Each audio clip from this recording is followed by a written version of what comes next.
बिस्मिल्लाहिर्रहमानिर्रहीम नहमदहू व नुसल्ली अला मुहम्मद रसूलिल्लाहि करीम। NCERT math second part exercise 7.1 find an anti derivative और integral of the following functions by the method of inspection method से हमें एंटी डेरिवेटिव फाइंड करना है और क्वेश्चन 1 से लेके 5 तक हुआ। तो पहला क्वेश्चन यहाँ पर लिखा हुआ है sin 2x, इसका हमें एंटी डेरिवेटिव फाइंड करना। तो हमें ये देखना होता है हम किसका डिफ्रेंशिएशन करें कि हमें ये मिल जाए। तो हम लोग जानते हैं कि अगर cos का डिफ्रेंशिएशन करते हैं, अभी हम रफली लिख रहे हैं, cos का डिफ्रेंशिएशन करते हैं तो cos का डिफ्रेंशिएशन माइनस का साइन होगा, यानी 2x है तो 2x आ जाएगा। हमने 2x लिया है जानबूझ के क्योंकि 2x लाना है यहाँ पर, लेकिन ये चूँकि x नहीं है इसलिए इसका दोबारा से हम लोग डिफ्रेंशिएशन करते हैं। इस 2x का हम दोबारा से डिफ्रेंशिएशन करते हैं तो 2 जो होगा वो तो यहाँ पर बाहर आ जाएगा। पहले हम साइन 2x को लिख दें और फिर यहाँ पर डिफ्रेंशिएशन करने जा रहे हैं तो 2 इंटू में बाहर लिखते हैं और x का डिफ्रेंशिएशन 1 आ जाएगा, यानी हमारे पास आना चाहिए साइन 2x। बाकी जो 2 और माइनस आ रहा है यानी माइनस का 2 एक्स्ट्रा में आ रहा है साइन 2x का, तो हमें एंटी डेरिवेटिव फाइंड करना है। ये -2 को आप लेफ़्ट हैंड साइड में ले आएँ, यानी इस कॉस के अपान में ले, जो कांस्टेंट है तो इसलिए डिफ्रेंशिएशन के अंदर भी ले सकते हैं। तो इसलिए हमें लिखना चाहिए कि हम cos 2x अपान -2 का जो डिफ्रेंशिएशन करेंगे तो आ जाएगा sin 2x। ये हम रफ वे कर रहे हैं और इसको हम फिर पर करके दिखा दे रहे हैं और यहाँ पर इसी फंक्शन को लेंगे जो इससे हमें वैल्यू मिल रही है। तो since differentiation of cos 2x अपान -2, यानी इसको हमें लेना है। अब -2 तो कांस्टेंट, आप -2 को 1/2 को बाहर ले लें और सिर्फ डिफ्रेंशिएशन करना होगा cos 2x का। अब cos का डिफ्रेंशिएशन हम लोग जानते हैं कि माइनस का साइन 2x होता है और फिर हम 2x का डिफ्रेंशिएशन करेंगे तो 2 इंटू एक्स का तो 1 हो जाएगा, 2 से 2 कैंसिल हो जाएगा और ये माइनस माइनस प्लस हो जाएगा। इस तरीके से साइन 2x आ गया। तो हमने देखा कि ये साइन 2x, इसका डिफ्रेंशिएशन किया तो साइन 2x आया, तो साइन 2x का एंटी डेरिवेटिव या इंटीग्रल कहलाएगा ये जो लिया है हमने cos 2x अपान -2। इसी चीज़ को यहाँ पर हम लोग लिख देंगे। Therefore anti derivative of sine 2x is equal to आ गया cos 2x अपान -2, या इसको ऐसे भी लिख सकते हैं -1/2 cos 2x भी लिख सकते हैं। ये तो हमारा फर्स्ट क्वेश्चन था। अब सेकंड क्वेश्चन को हम लोग देख लेते हैं। इसमें है cos 3x।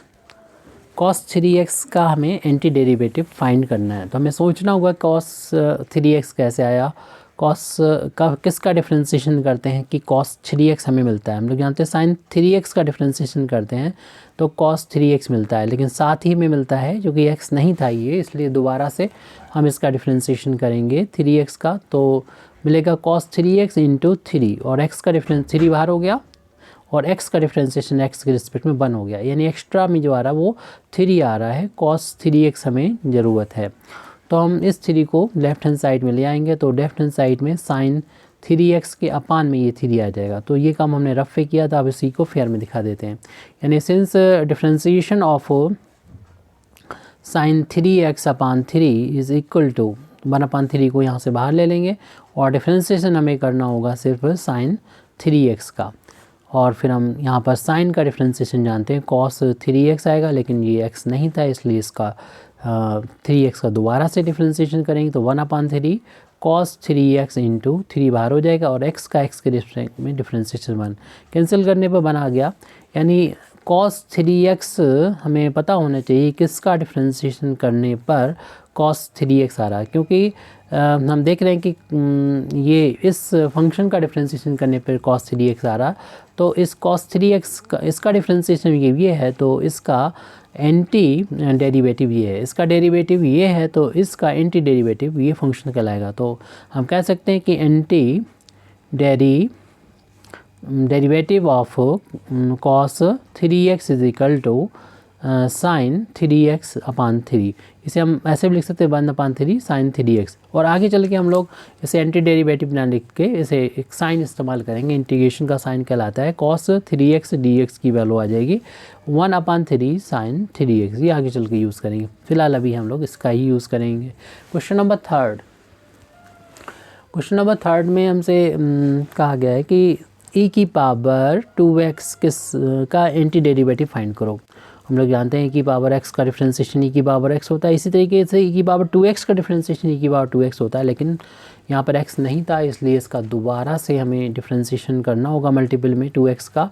तो e की पावर 2x इंटू 2 बाहर हो जाएगा और x का x के रिस्पेक्ट में डिफ्रेंसिएशन बना जाएगा। ये 2 जो है वो एक्स्ट्रा में आ रहा है, e की पावर 2x हमें सिर्फ चाहिए, तो आप इस e की पावर 2x इसमें 2 को लेफ्ट हैंड साइड में ले जाएंगे तो ये e की पावर 2x के अपान में 2 आ जाएगा, वैल्यू e की पावर 2x, जो कि हमको ये लाना है। यानी हमें इंस्पेक्शन के थ्रू ये पता चला कि अगर डिफ्रेंसिएशन करते हैं हम e की पावर 2x/2 का तो इतना आ जाएगा, क्योंकि देख रहे हैं कि 1/2 कांस्टेंट है, बाहर ले लेंगे, हमें सिर्फ डिफ्रेंसिएशन करना होगा e की पावर 2x का। और e की पावर x का डिफ्रेंसिएशन e की पावर x होता है, 2x है तो 2x कर दिया, लेकिन फिर हमें 2x का भी डिफ्रेंसिएशन करना होगा चेन रूल के अकॉर्डिंग।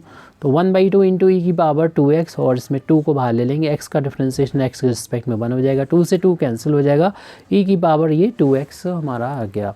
ये हमें यानी पता करना था किसका डिफ्रेंसिएशन, किस फंक्शन का डेरिवेटिव जो होता है वो e की पावर 2x होता है, तो मालूम हो गया। तो इसका एंटी डेरिवेटिव ये हो जाएगा, देयरफॉर हम कह सकते हैं कि anti derivative of e to the power 2x हो जाएगा, एंटी डेरिवेटिव की 2x हो जाएगा e to the power 2x/2, जिसको हम इस तरीके से भी लिख सकते हैं 1/2 इंटू e की पावर 2x। अब हमारा क्वेश्चन नंबर 4, अगले पेज पर हम लोग इसको देखेंगे। यहाँ पर 4th क्वेश्चन है और 4th क्वेश्चन में बोला गया है कि ax + b का होल स्क्वायर है, कब आएगा, किसको डिफ्रेंशिएट करें हम कि ये 2 पावर आ जाएगी। हम लोग जानते हैं डिफ्रेंशिएशन में पावर कम हो जाती है, तो हमें इससे एक पावर कम होती तो एक पावर बड़ी हुई वैल्यू लेना होगी, यानी 3 पावर लेंगे। इसको x मानते हुए x³ का डिफ्रेंशिएशन होता है 3x² होता है, यानी 3 में से एक पावर कम हो जाती है, x की जगह पर हमारा ये है, यानी ये x नहीं था, इसलिए इसका दोबारा से चेन रूल के अकॉर्डिंग इसका दोबारा से डिफ्रेंशिएशन करना होगा।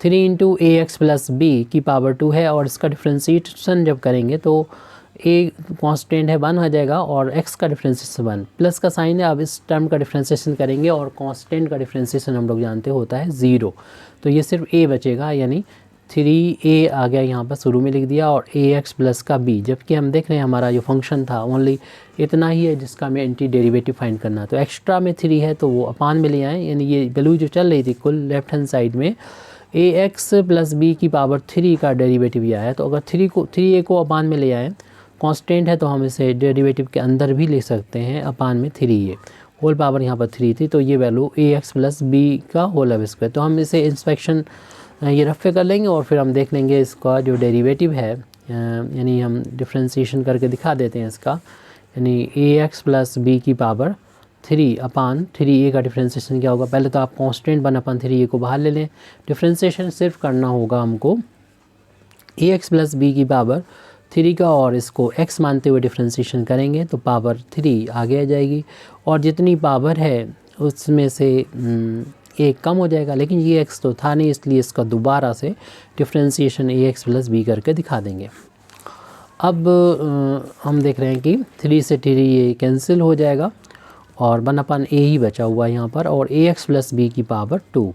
यहाँ पर डिफ्रेंशिएशन करने जा रहे हैं तो हमें फर्स्ट टर्म का डिफ्रेंशिएशन करना होगा प्लस सेकंड टर्म का डिफ्रेंशिएशन करना होगा x के रिस्पेक्ट में, तो 1/a ax + b की पावर यहाँ पर 2 है, a इंटू में है, कांस्टेंट है, बाहर ले लें, हमें डिफ्रेंशिएशन सिर्फ करना होगा x का, और कांस्टेंट का डिफ्रेंशिएशन 0 होता है, अभी यहाँ पर कांस्टेंट है, इसका डिफ्रेंशिएशन 0, बाकी चीज़ हमने ऐसे नोट की थी और a को हमने बाहर लिया था, x का डिफ्रेंशिएशन करना होगा, और x का डिफ्रेंशिएशन x के रिस्पेक्ट में आपको मालूम ही है कि 1 के इक्वल होता है। इस तरीके से सिर्फ a बचा, जो इस वाले a से कैंसिल हो जाएगा, हमारे पास ax + b का होल स्क्वायर आया, और ये वैल्यू चल रही थी किसके इक्वल, इसके इक्वल चल रही थी, इसको हम यहाँ नोट कर लेते हैं दोबारा से, यानी ये हमने ए एक्स प्लस बी की पावर 3/3 का डिफ्रेंसिएशन किया तो आया ए एक्स प्लस बी। तो हम देख रहे हैं बी का होल स्क्वायर, तो इसका जब एंटी डेरिवेटिव लिखेंगे तो ये वैल्यू आ जाएगी। इसका डेरिवेटिव ये है तो इसका एंटी डेरिवेटिव ये वैल्यू होगी, ये फंक्शन होगी। देयरफॉर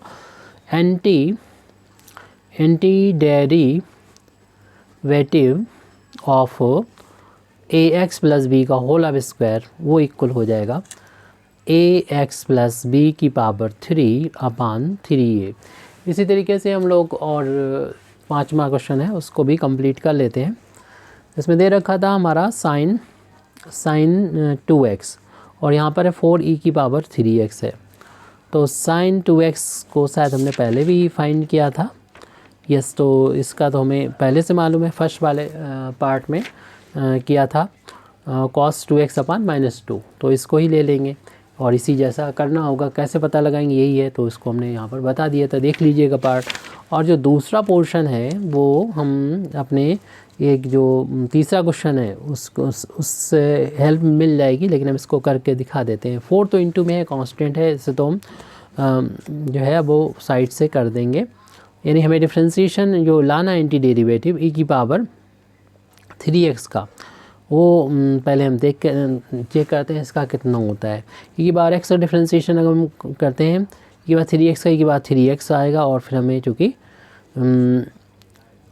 x नहीं था इसलिए 3x का दोबारा से डिफ्रेंशिएशन करेंगे, e की पावर 3x, 3 × 1 आ जाएगा। हमें यहाँ पर सिर्फ 3x लाना है, 4 तो हम अलग से लिख लेंगे। तो इस 3 को इधर ले आएँ, यानी हम पता कर लें कि राइट हैंड साइड में e की पावर 3x ऐसे आ रहा है, या आप 4 भी लाना चाहें, इस पूरी वैल्यू को लाना चाहें तो दोनों साइड 4 का मल्टीप्लाई कर लेते हैं। तो दोनों साइड 4 का मल्टीप्लाई करेंगे तो यहाँ पर भी 4 आ जाएगा और यहाँ पर भी 4 आ जाएगा। यानी इस वैल्यू का जो है इसका डेरिवेटिव ये आ गया, तो इसका एंटी डेरिवेटिव ये आ जाएगा।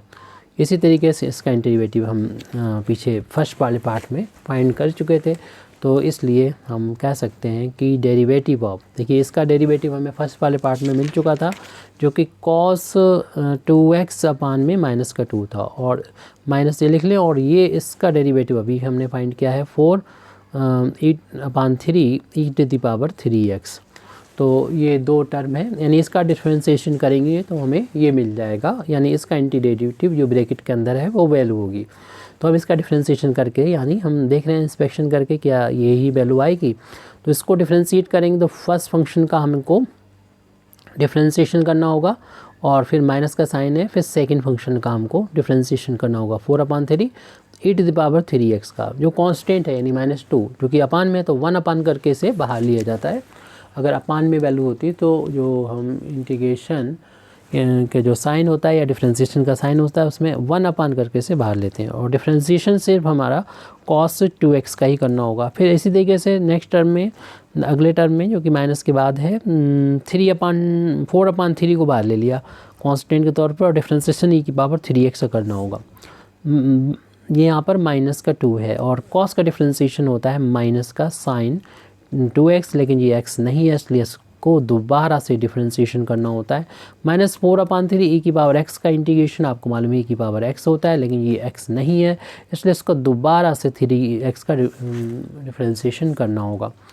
ये माइनस माइनस हो जाएगा, प्लस हो जाएगा, तो हमारे पास सिर्फ बचेगा 1/2 साइन 2x इंटू 2 इंटू में है कांस्टेंट है, बाहर ले लेंगे x का, x के रिस्पेक्ट में डिफ्रेंशिएशन 1 माइनस का 4/3 e⁻3x, और 3 यहाँ से बाहर ले लेंगे, x का डिफ्रेंशिएशन तो 1 हो जाएगा। 3 से 3 यहाँ पर कैंसिल, 2 से 2 कैंसिल।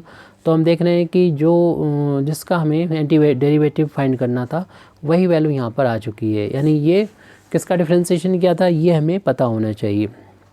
यानी हमने इंस्पेक्शन से अपने पता कर लिया कि इस फंक्शन का जो लेफ्ट हैंड साइड में लिखा हुआ था उसको हम दोबारा से नोट कर रहे हैं, पिछले पेज पर देख लीजिएगा।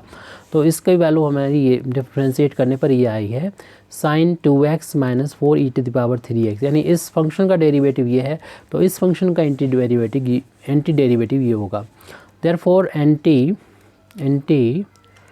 Derivative of sine 2x - 4 e⁻3x is equal to this, यानी cos 2x/-2 4/3, -2 को यहाँ पर भी लिख सकते हैं, माइनस ई की पावर 3x, यानी इसको ऐसे भी लिखा जा सकता है -1/2 cos 2x माइनस 4/3 ई की पावर 3x। और हम आगे चल के देखेंगे कि हम यहाँ पर एंटी डेरिवेटिव ना लिखते हुए सिर्फ हम इंटीग्रेशन का साइन अप्लाई करेंगे, यानी sine 2x minus 4 e⁻3x dx इसकी वैल्यू लिख दिया करेंगे, ये -1/2 cos 2x माइनस 4/3 e⁻3x। एक कॉन्स्टेंट और आता है, वो हम लोग बाद में देखेंगे कैसे आता है, और आगे के वीडियोस के बाद अपलोड इसी प्लेलिस्ट में आप लोग देख सकते हैं, जो हमारा क्लास 12 की प्लेलिस्ट है। Thank you very much indeed for listening me. Wa akhru dawana alhamdulillahi rabbil alamin.